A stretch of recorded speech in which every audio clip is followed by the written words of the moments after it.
Welcome back, KRON 4 News Weekend. It has been reported that General Norman Schwarzkopf actually used dreams in the course of developing tactics for the first Gulf War. It has been said that Monster.com, that huge job-searching site, was created as a result of a dream. Yes, dreams are important, ladies and gentlemen, but beyond dreams, there is also coincidence and imagination, and those are the three only things. The three only things. And that is the title of a book by Robert Moss, Tapping the Powers of Dreams, Coincidence, and Imagination. Mr. Moss. Good No, actually, you said call you Robert. I'm sorry. I've been called worse than either, yes. So in terms of dreaming, how does one, before we move on to coincidence and imagination, how does one develop dreams that are useful? We all have these dreams, and we all know they mean something. Give yourself a juicy intention any night you like. Say, hey, I'd like to get some guidance on my job, my relationship. I'd like to go to Paris and not pay for the air ticket, and see what happens to you during the night. Whenever you wake up, write something down. That's how you begin to get in touch with your dreams. One of the things you'll notice is your dreams are coaching you for the future, challenges and opportunities that lie ahead. They hold up a big magic mirror to your present actions and attitudes and show you yourself with some humor and objectivity. You're going to have fun. Well, wait a minute. No, I mean, no offense, but if I went to sleep dreaming or trying to dream about going to France for free, I would probably have sort of a nightmare about stowing away in the 747 in the baggage compartment. I mean, how do you make these positive experiences? Oh, that sounds like an exciting thriller-type dream. Yeah, that but could it's not be a fun. dream that's very that could useful. be fun, too.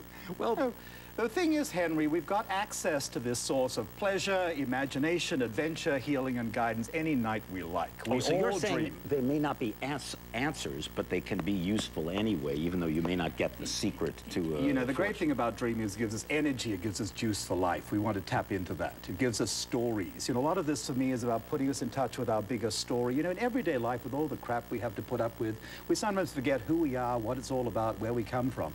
Getting in touch with dreams is one way of remembering your own fundamental purpose. And there's a big difference in life between people who have a sense of a larger story and those who do not. A lot of this is about getting in touch with that sense of a bigger story, a bigger drama in your life that can get you through the roughest days. Is it as simple as first saying, I think I know what I would like to dream about, and then when you wake up, writing down your dreams, even if they have nothing to do with what you were thinking about? It is as simple as that, actually. And what you might find is you set an intention for your dreams, but the source of your dreams is wiser than you are and funnier than you are, and might give you something you didn't ask for, which might be exactly what you need to hear, an in-your-face kind of message. One of the things to know about dreams, Henry, is that they show us what we need to do to stay well or to get well. They show us problems we could develop in our body before we develop symptoms. So one of the things about dreaming is that we have a doctor available to us who makes house calls, doesn't charge a cent, gives us good advice. How many doctors do you know like that? We want to be in touch with the doctor. Is it always good advice?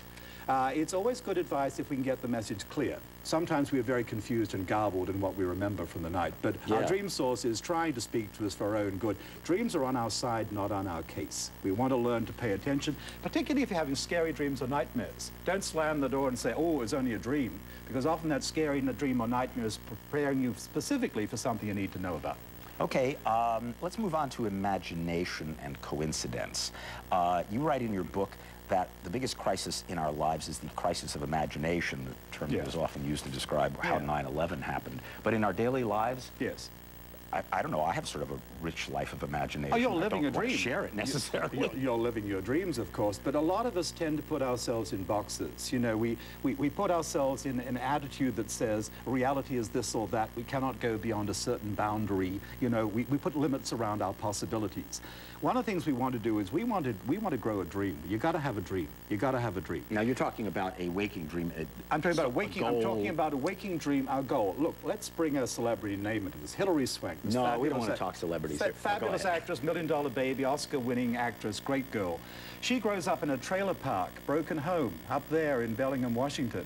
And as a teenager from a broken home, she is going out to Lake St. Mission. She's looking at the water, and she's growing a dream of life. She's growing a vision of possibility. She sees herself as a Hollywood star. It sounds ridiculous. You know, in your trailer park, you're dreaming of being a Hollywood star.